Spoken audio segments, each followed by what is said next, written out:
శ్రీ గుబ్బూరి వెంకటానంద రాఘవరావు గారి విజ్ఞాన నిరతుడు నన్నయ్య భట్టారలో 4వ భాగం 29/8/24 ఇవాళ గెలుగు రామ్మూర్తి పంతులు గారి జన్మదినోత్సవం, తెలుగు భాషా దినోత్సవ సందర్భంగా అందరికీ శుభాకాంక్ష. నిన్న మనం ఒక మాట చెప్పుకున్నాం. కాలాన్ని గురించి వ్యాసుడు చాలా శ్లోకాలు చెబితే ఎందుకు ఈయన ఎస్కేప్ చేశాడు నన్నయ్య భట్టారకుడు మనకు అర్థం కావట్లేదు అని నేను చెప్పుకున్నాం కదా. తర్వాతలో ఉదంకోపాఖ్యానం. నేను ఇంటర్మీడియట్ చదివేటప్పుడు ఫస్ట్ ఇయర్లోనే మాకుంది ఉదంకోపాఖ్యానం. నన్నయ్య భట్ట దాదాపు 70-80 శ్లోకాలు. దీన్ని మాకు గురువు గారు పాటిబండ రాధవ శర్మ గారు ఆయన మాకు బోధించారు. నిజంగా ఎంత గొప్పగా చెప్పారు నేను మర్చిపోలేను. అలాగే కాశీఖండం భీమఖండంలో వ్యాస నిష్కాసనం ఆయన ఆది పర్వంలో 1వ అధ్యాయంలో 93 పద్యం. అయ్యుదంకుడు గురుహిత కార్యద్వరంధరుడై గురుపత్ని నియోగంబునన్ పౌష్యుండని మహారాజు దేవి కుండలంబులను ప్రతిగ్రహించి తేరంబూని వనంబులో ఒక్కరుండ చనువాడ ఎదురనొక్క మహోక్షంబునెక్కి చనుదెంచు వాని ఒక దివ్య పురుషుని గని వాని పన్నిన వృషభ గోమయ భక్షణంబు చేసి ఆ మహాత్మ అనుగ్రహంబు వడసి. అదొకటి.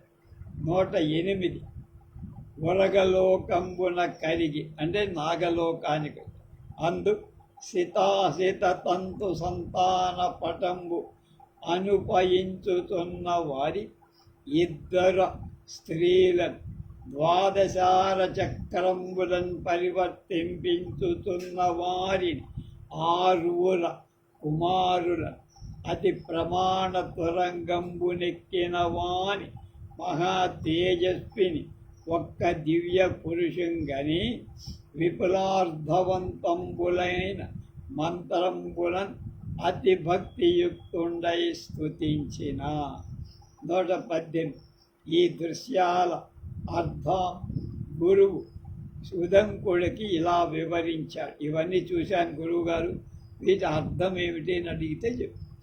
అపురుషుడు ఇంద్రుడు, అయ్యక్షం ఐరావత కోమయం అమృతంబు నాగ భువనంబులో గన్న పొలతొలిద్దరు దాతయు విధాత వారి అన్వయించు శితకృష్ణ తంతురాజిత తంతరమది అహోరాత్రము 12 కలుగు చక్రంబు మాసాత్మక సంవత్సరంబు కుమారుల 6 మరియు ఋతువులు ఉత్తురంగ అత్తురంగం అగ్ని అపురుషుండు పర్జన్యుడు ఇంద్రసఖుడు అని చెప్పారు.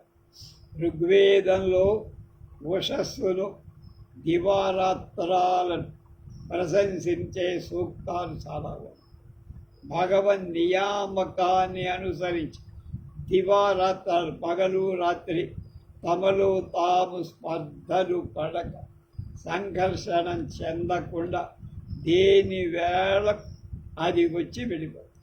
కాలం సరిపడినంతలో సౌమనస్యంతో అంటే సహృద్భావం 2వ దానికి చోటించి దాన్ని వెళ్ళిపోతుంది. ఈ సమన్వయం పాటిస్తారు. వరుస తప్పక క్రమాన్ని పాటిస్తూ రాత్రి పవల్ ఒకదాని వెంపటి సౌమ్యంగా వస్తూ పోతూ. ఈ అర్థం సమస్త ఎదుట కళ్ళకు కంటినట్లుగా కనపరచటానికే దాత విధాతలు అనే వాళ్ళిద్దరు అక్కడ. వాళ్ళు చాచిన పడుగు పేక ఉదంకుడికి చూపబడి ఆ పడుగులో ఒక తెల్లదార, దాని తర్వాత నల్లదార, నల్లదారం పక్క తెల్లదారం నవారు నేతలాగా, తెల్లదారం తర్వాత మళ్ళా నల్లదారం, అలా వాడు పేంతున్నారు, నేస్తున్నారు. వికల్ప నిర్మాణశీలమైన ఈ మగ్గంలో తెల్లదారం అంటే పగలు, నల్లదారం అంటే రాత్రి. ఈ అహోరాత్ర తంత్రం అంటారు. పగలు రాత్రి అనేటువంటి ఈ తంతు జరిగిపోతూ ఉంటుంది. ఈ సితా తంతు సంధాన మిషన్లు చక్కగా వర్ణించాడు పెద్ద నన్నగారు. ఆ పక్కనే గల ద్వాదశార చక్రం, 12 ఆకులు గల చక్రం, సంవత్సరాత్మకమైన 12 నెలల సంవత్సరం. అందులో 12 ఆకులు, 12 నెలలు. అవి మాసాత్మకాలు కావు, రాశ్యాత్మకాలు కూడా కావచ్చు. 12 రాసులు కూడా. 2 మాసాలు జతగా 6 ఋతువులు ఏర్పడతాయి.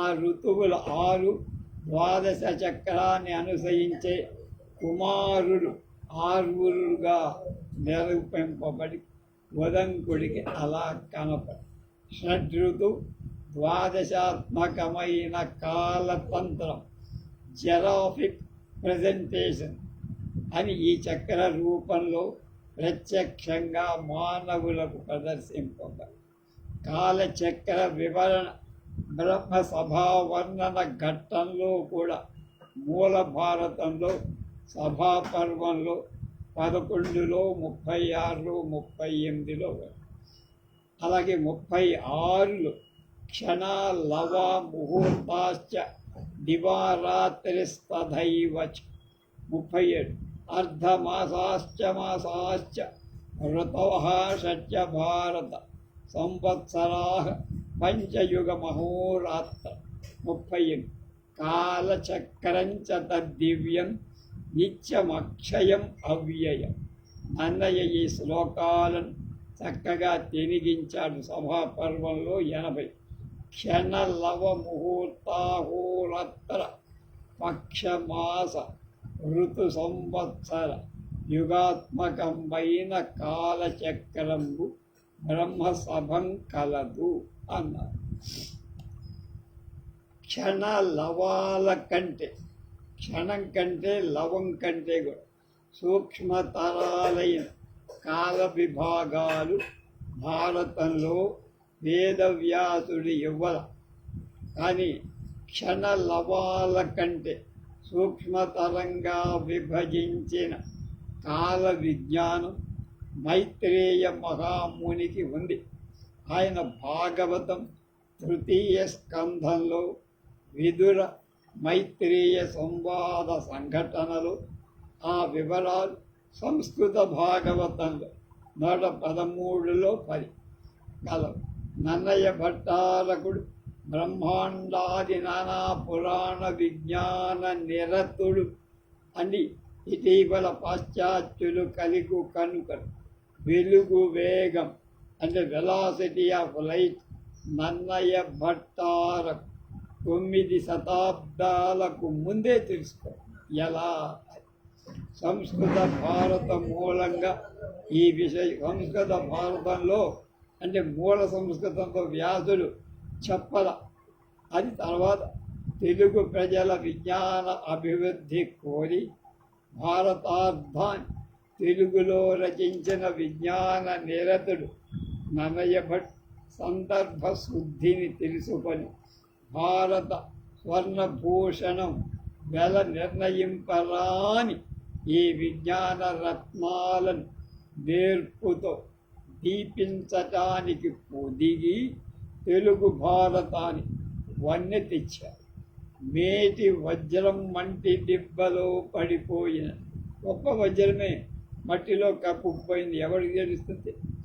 ఈ రాసేటువంటి వాళ్ళ అజ్ఞానంతో బహుకాలం ఇది అజ్ఞాతంగా పడిపోవాల్సి వచ్చి తెలుగు భారతాన్ని ముద్రించి లోకోపకారం చెయ్యాలని సదుద్దేశంతో ముద్రాపకులు పూర్చి ఇచ్చిన చిత్తులను దిద్ది ముద్రణకు సిద్ధం చేసే పరిష్కర్తలు కుక్కుటాల వల్లే అంటే కుక్కుటాలంటే ఏంటి? కూళ్ళలాగా. ఈ రత్నప్రభా ప్రాశస్యాలను గుర్తించక జాలకపోవడం తెలుగువాడు చేసుకున్న దురదృష్టం. జయపుర అధీశులు సాహిత్య సామ్రాట్ శ్రీ విక్రమదేవవర్మ మహారాజుగా తెలుగు నలువ బ్రహ్మ తెలుగు బ్రహ్మ మారేపల్లి రామచంద్ర శాస్త్రిగా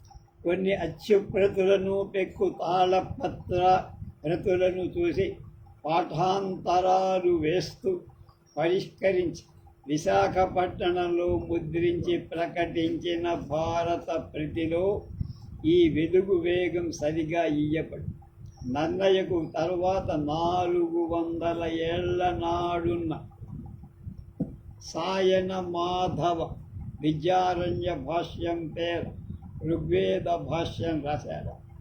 వేదానికి అర్థం తెలుసుకోవటానికి ఆధారం ప్రచీతి అందరూ వాళ్ళకి ఆధారం విద్యారణ్య భాష్యమే.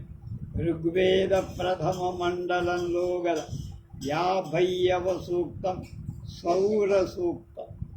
ఆ మంత్రద్రష్ట ప్రస్కండవ మహర్షి విశ్వంలో వెలుగు అంటే లైట్ కల వేగాన్ని మరి దేనికి లేదని ప్రస్కండుడు మహర్షి చెప్పారు. అంటే లైట్కు మించిన వేగం లేదని చెప్పాడు అక్కడ. అది కనుక ఈ మంత్రానికి వ్యాఖ్యానం రాస్తూ సాయన మాధవాచార్యుడు యోజనానాం సహస్రే ద్వే శతై ద్వే చ యోజనే ఏకేన నిమిషార్ధేన క్రమమాణ నమోస్తుతే అని వెలుగు వేగాన్ని చెప్పాట. ఎవరు? సాయన మాధవ.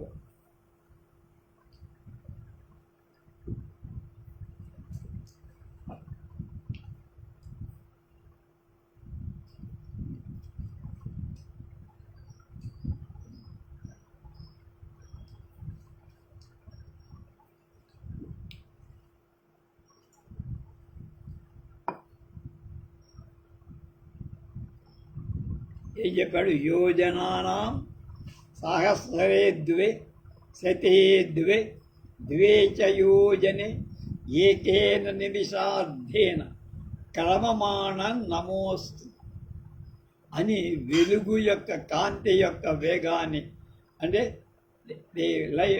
వెలాసిటీ ఆఫ్ లైట్ చెప్పారు. విద్యారణ్యుల తరువాత ఒక శతాబ్దంలో ఉండిన మొదటి శతాబ్దంలో ఉన్న కవి సార్వభౌముడు శ్రీనాథుడు స్కాంద పురాణం నుండి కాశీఖండాన్ని తెలిగించి స్కాంద పురాణం మూలంలో లేకపోయినా సూర్యలోక వర్ణన సందర్భంగా శ్రీనాథుడు కూడా వెలుగు వేగాన్ని నిమేషార్ధమున 2200 యోజనాలు అని తెలిపి ఉండటంకి అద్భుతపడ్డా నేనంటున్నారు గుబ్బూరిగా. ఇటీవల భాస్కర రామాయణం చదువుతుంటే మల్లికార్జున భట్టు తెలిగించిన కిష్కింధాకాండం 578వ రచనలో వెలుగు వేగం నిర్వచింపబడిందని తెలుసుకున్నాను అని సంతోషపడ్డారు గొబ్బూరి ఆయన. సుగ్రీవుడు సీతను వెదకటానికి పడమట దిక్కు సుషేణుణ్ణి పంపుతూ తెలిపిన విశేషాలు అందులో ఉన్నాయి. 2,000 యోజన పర్యంతంబు నిమిషార్ధంబున గమించు ఆ సూర్యుడు. మల్లికార్జున భట్టు 13-14 శతాబ్దాలు. భాగవత పంచమ స్కంధంలో ఈ వేగం తెలుపబడి ఇలా రామాయణాన్ని తెలిగించిన మల్లికార్జున భట్టుకు కాశీఖండం అనువదించిన శ్రీనాథుడికి వేద వ్యాఖ్యాత విద్యారణ్యులకు బహుశతాబ్దాల ముందు ఉన్న నన్నయ్య భట్టారకుడికి మూల భారతంలో లేకపోయినా వెలుగు వేగం ఎలా తెలిసింది, ఇది ఎక్కడ ఎందుకు చెప్పాల్సి వచ్చి అతడు తెలిసిన లెక్క ఈనాటి విజ్ఞానవేత్తల లెక్కలకు ఎలా సరిగ్గా సరిపోదు అనే ప్రశ్నలకు మనం సమాధానాలిచ్చి నన్నయ్య విజ్ఞాన నిరతిని మనం నిరూపించుకోవాలి అన్నారు.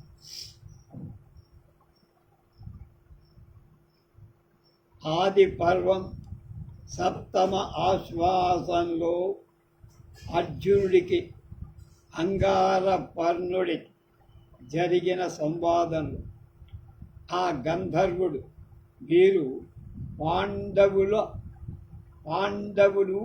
తాపత్యులు అని అన్నారు. మేము తపతి కపత్యులమైన తెరగు చెప్పుమై, వీరు పాండవులు తపతి కుమారులు, ఆ వంశం వాడు అన్నట్ట గంధర్వుడు. ఆయన మాకు ఎలా తపతి కుమారులము ఆ వంశం వాళ్ళము చెప్పవయ్యా అని అడిగాడు.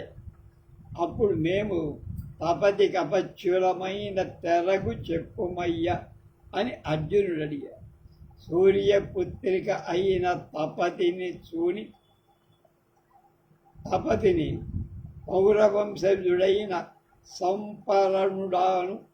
సంపరణుడు ఆమెను మోహించి తదీయ గుణమయ పాశబద్ధుండును పోలే కదల నేరక తన్నివేశిత మానసుండును పోలే తన్నెరుంగక తద్రూపామృతపానంబున అనిమిషత్వంబు నుండిన తన నయనంబులు దాని ఎంద నిలిపే. తపతి కూడా సంవరుణ్ణి ప్రేమించి సూర్యుణ్ణి ఆరాధించి తన్ను పొందమని అతనికి ఉపాయం చెప్పి అదృశ్యమయ్యి సంవరుణుడు సూర్యుణ్ణి ఆరాధిస్తూ తన పురోహితు వశిష్ఠుణ్ణి తలచాడు. వశిష్ఠుడు తపతి సంవరుణులు పరస్పర ప్రేమ పాశబద్ధులవటం తెలిసి సంవరుడి కోసం తపతిని ఇమ్మని సూర్యుణ్ణి అడగటానికి వెళ్ళాడు. ఆది పర్వం 7:80. జగదభివంజుడక్షణం అసమ్మతి అక్షణమ సమ్మతి సంవరణ ప్రయోజనం భోగి వనరింపగా నియుత యోజనము అనిలోకలోచనుండకు నిననాధునాత సహస్ర కరుంగని సన్నుతించే అచ్చగణిత వేదమంత్రముల నమ్ముని నాథుడు అతి ప్రియంబుత భూగోళ స్థితుడైన వశిష్ఠుడు నియుత యోజనాల దూరంలో ఉన్న సూర్యమండలం చేరాడు. ఈయన ఇక్కడ భూమి మీద ఉన్నవాడు సూర్యలోకంలోకి వెళ్ళాలంటే ఎంత స్పీడ్కి వెళ్ళాలి కనుక నియతం అంటే లక్షట.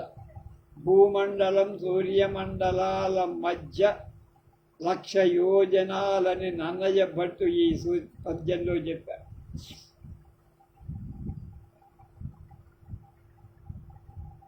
నియుత యోజనములు, నియుత అంటే 1,00,000 యోజనాల దూరంలో ఉంది, అక్కడికి వెళ్ళాడు. కనుక యోజనం అంటే ఎన్ని మైళ్ళు అవుతుందో ఈ కింద ఆలోచిద్దాం, చర్చిద్దాం. భూగోళ సూర్యగోళాల మధ్య దూరం 1,00,000 యోజనాలు అని నన్నయ్య నిర్వచనం.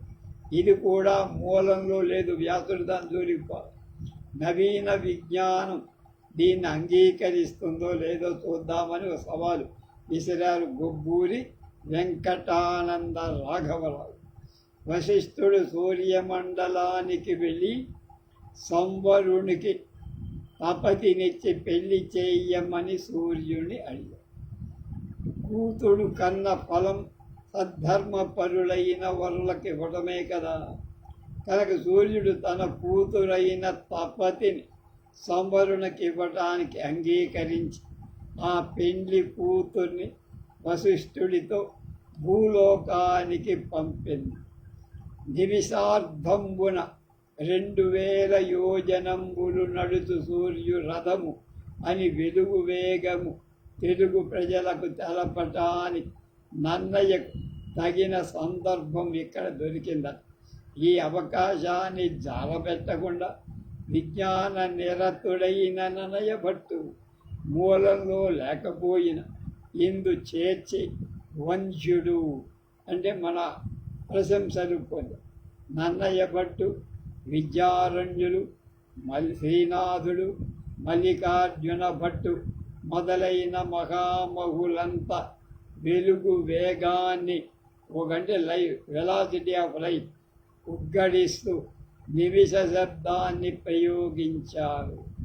ఇంగ్లీషు వాళ్ళు ఈ దేశాల్లో అడుగుపెట్టి అధికారాన్ని వృద్ధి చేసుకున్న తరువాత రోజుల్లో ఎవడో అభాజనుడు నిమేషానికి ఇంగ్లీషు మినిట్కు పర్యాయ పదంగా వాడారు. ఆ పాడు పని గ్రౌండ్ ద్వారా చెయ్యలేదంటున్నారు అని నేను చెప్తున్నారు. మినిటు అనేది 60 సెకండ్లు, మినిటుకు 60 సెకండ్లు. 60 సెకండ్లు గల పడమటి మినిటుతో నిమేషాన్ని సమీకరించి నిమిషాన్ని హిమాలయమంత గొప్ప తప్పు చేసి ఆ మూఢుడు మన విజ్ఞానం అభివృద్ధి చెందకుండా బొమ్మ జముడు కంప పాతి పెట్టాడు.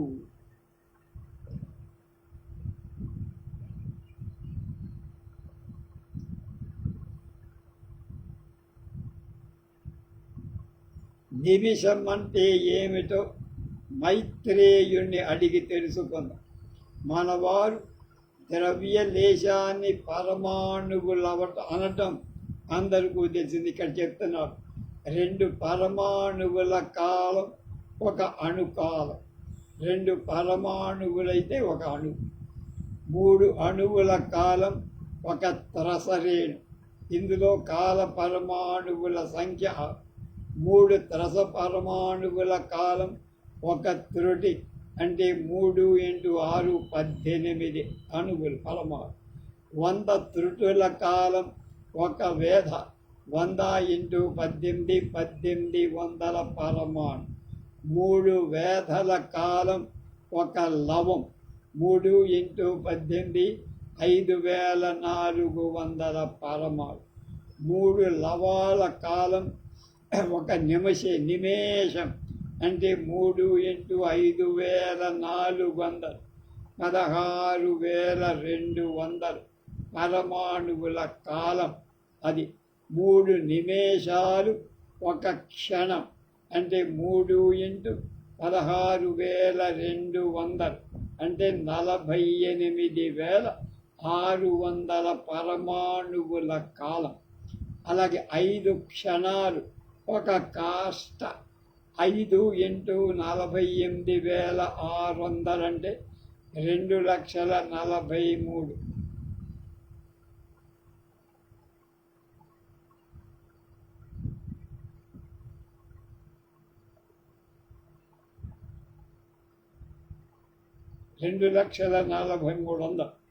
పరమాణువులుగా ఒక కాష్ట కాలంలో 3 × 5 15 నిమేషాలు ఉన్నాయి.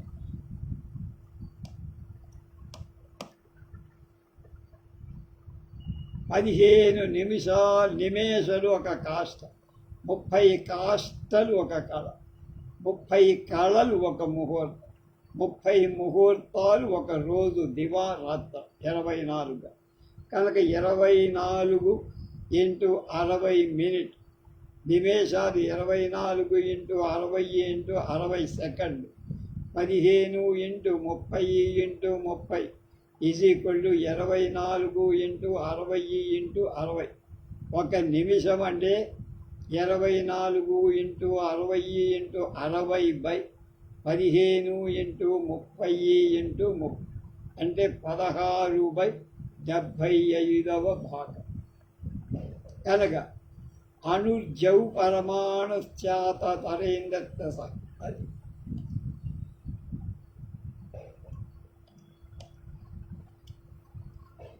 అలా లెక్క వచ్చింది. తర్వాత దానిలోకి వెళ్దాం అని చెప్తారు. మనవాడు ద్రవ్యలేశాన్ని పరమాణు అంటం అందరికీ తెలిసిన విషయం.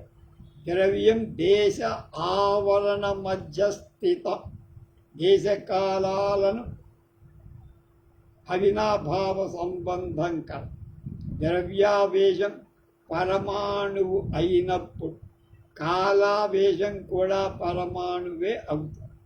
ఈ న్యాయాన్ని పాటించి కాలతత్వవేత్త మైత్రేయ మహర్షి కాల ఆవేశాన్ని కూడా పరమాణువే అన్న.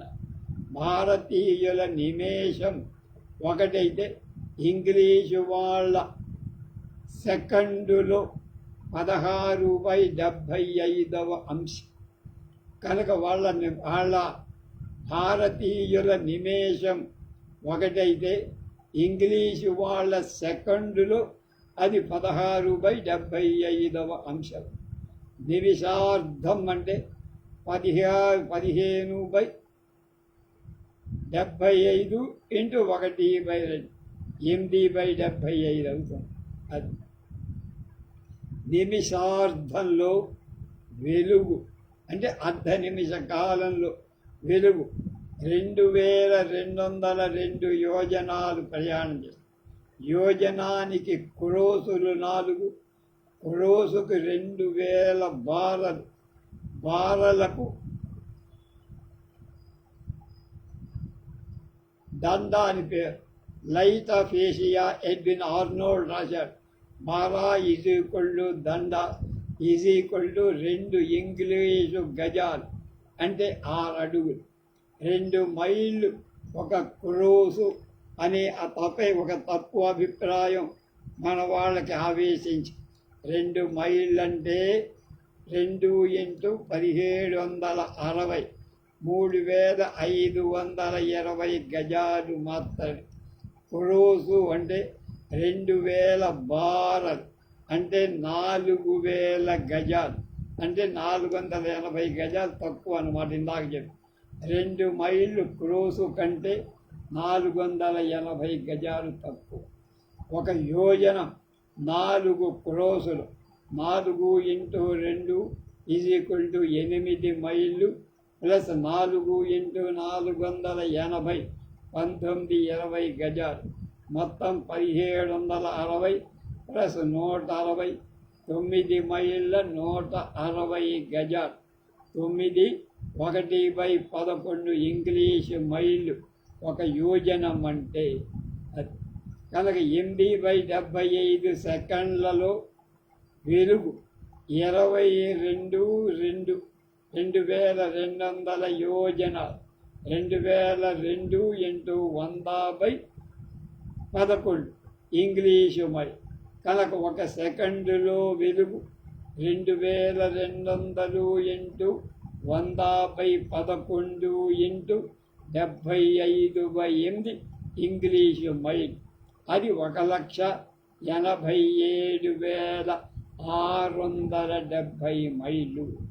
ఇంగ్లీషు లెక్క ప్రకారం కాంతి వెలుగు 1,86,325 మైళ్ళే పోతుంది లెక్క ప్రకారం సెకండ్కి. అది నన్నయ్య భట్టు ఈ వెలుగు వేగాన్ని ఎక్కడి నుంచి తెచ్చి ఈ ఘట్టంలో తెచ్చాడో నాకు మాత్రం ఏమీ తెలియట్లేదంటున్నారు గొబ్బూలు.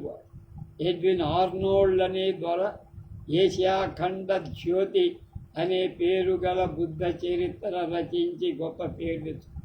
బుద్ధుడు తన గురువు విశ్వామిత్రుడి దగ్గర విద్యాభ్యాసం చేసేటప్పుడు పరమాణువు మొదలైన కాలమానాలని బాలలు దండలలో కల కొలమానాలు చదివారు.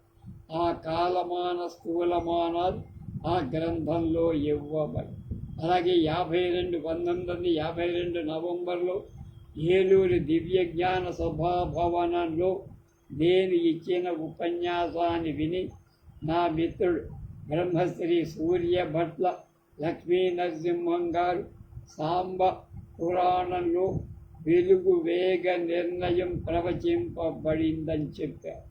విశేష శ్రమ చేసి ఆయన ఆ పుస్తకాన్ని సంపాదించి నాకు తెచ్చి ఇచ్చారని గుగ్గురు చెప్తారు. ఆయనకి నా కృతజ్ఞత. ఆ గ్రంథంలో 20వ అధ్యాయం 20వ శ్లోకంలో యోజనానాం సహస్రే ద్వేషతే ద్వే చైవ యోజనే నిమిషాంతరద్ధమత్తేన దివి సూర్య ప్రసర్ప 100 యోజనాలు గడిచిపోతుంది. అంటే పైన వివరించబడిన లెక్కల ప్రకారం నిమిషార్ధంలో అంటే అర్ధ నిమిషంలో వెలుగు 2200 యోజనాల ప్రయాణం చేస్తుంది. ఈ శ్లోకంలో నిమిష అంతంలో ఆ దూరం గడవటం చేత సగం వేగం తగ్గినట్లు చెబుతారు. సూర్యగోళ విశేషం ఈ పురాణంలో చాలా వర్ణింపబడింది.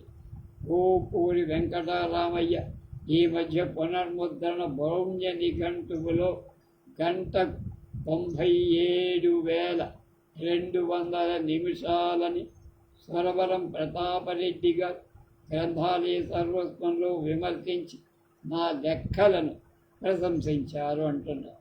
కనుక పై లెక్కల వల్ల ఈ క్రింది విజ్ఞానాలు నిశ్చితమవుతాయి. ఏమిటవి? నిమేషం అనేది ఇంగ్లీషులో సెకండులో, అక్కడ మినిట్ కాదు, సెకండులో సుమారుగా 1/5 వంతు. అదాక కరెక్ట్గా చెప్పాలంటే 16/70. రెండో పాయింట్, నిమేష కాలంలో 16,200 కాల పరమాణువులు ఉన్నాయి. కాలాన్ని కూడా పరమాణువులతో లెక్కలుగా. 3, పరమాణు కాలం ఇంగ్లీషు సెకండులో 1/76,000 అంశం మాత్రమే. కనుక డిస్మల్లో చెప్పాలంటే 2.47 మాత్రమే. 4, పరమాణు కాలంలో వెలుగు సుమారుగా 2.5 ఇంగ్లీషు మైళ్ళు పోతుంది. పరమాణు కాలంలో వెలుగు ఒక క్రోసు పైన సుమారుగా 320 గజాలు పోగలదు. కదా, భూగోళ సూర్యగోళాల మధ్య దూరాన్ని గురించి చెప్తున్నారు. భూమి సూర్యుల మధ్య దూరం నిర్ణయించటానికి ముఖ్యమైన విజ్ఞాన విషయమది. తపతి వివాహ సందర్భంలో సూర్యుడి దగ్గరకి వశిష్ఠుడు వెళ్ళాడని చెప్పాక, అంతేకాని భూమి సూర్యుల మధ్య దూరం ఇంత కలదని వ్యాసుడేం చెప్పాలి. విజ్ఞాన నిరతుడు నన్నపాచార్యుడు ఆ దూరం ఎంతో తెలపకుండా ఊరుకోవాలి. కనుక పద్యంలో భూమి సూర్యుల మధ్య దూరం నియత యోజనాలని నన్నయ్య ఖచ్చితంగా రాసి. నియతం అంటే 1,00,000 యోజన అంటే 9 మైళ్ళ ఇంగ్లీషు మైళ్ళ 1,660 గజ. 9/1/11 ఇంగ్లీష్. నన్నయ్య లెక్క ప్రకారం 1,00,000 × 100/11 ఇంగ్లీషు మైళ్ళు భూమి సూర్యుల మధ్య దూరం అని మనం నిర్ణయం. 9,90,090 మైళ్ళు అని లెక్క. ఏమిటది? భూమికి సూర్యుడికి ఉన్నది. ఈనాటి వైజ్ఞానికుల లెక్కను బట్టి ఈ దూరం 9,20,00,000 మైళ్ళు సుమారు. ఈ లెక్క ప్రకారం నన్నయ్య భట్టు ఇచ్చిన అంకె తప్పే అంటానికి సందేహం లేదు. ఒక విజ్ఞానవేత్త ఒక సంగతి తప్పుగా చెప్పవచ్చు, అంతకంటే విశేష పరిశీలన చేసిన మరొక విజ్ఞానవేత్త దాన్ని దిద్దచ్చు. ఎన్నో తప్పుడు అడుగులు చేసి పడితే లేస్తే తప్ప బాలకుడు సరిగ్గా నడవలేదు. విజ్ఞాన విషయం కూడా తప్పుడు అడుగులు ఎన్నో వేసిన తర్వాత కానీ సరైన అడుగు పడదు. తెలుగు ప్రజల విజ్ఞాన అభివృద్ధి కోరి నన్నయ్య భట్ తెలుగులో భారతం రాశారు. మూలంలో లేకపోయిన సందర్భ శుద్ధి గమనించి వీలైన చోట తనకు తెలిసిన విజ్ఞాన సైంటిఫిక్ నాలెడ్జిని పొందుపరిచారు. సంస్కృతం మూలంలో ఉన్నవి లేనివి బ్రహ్మాండాది నానా పురాణ పఠనాల వల్ల తాను తెలుసుకొన్నవి ఇతరత్రా తనకు లభ్యమైనవి.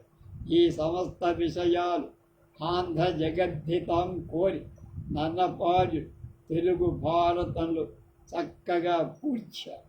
వివిధ జనుల వలన విన్నంత కన్నంత తెలియవచ్చినంత తెలుగులకు విజ్ఞానాంశాన్ని నన్నయ్య తేట పరతటాంతో మన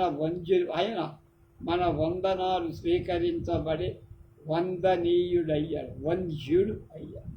మనం బాగా గ్రహించి ప్రశంసించాల్సింది ఆ మహనీయుడి విజ్ఞాన నన్నపార్యుడి కావ్య గుణాలన్నిటిలో మనం ఎన్నతగింది జోహారు అర్పించవలసింది ఈ విజ్ఞాన అంశ సేకరణ.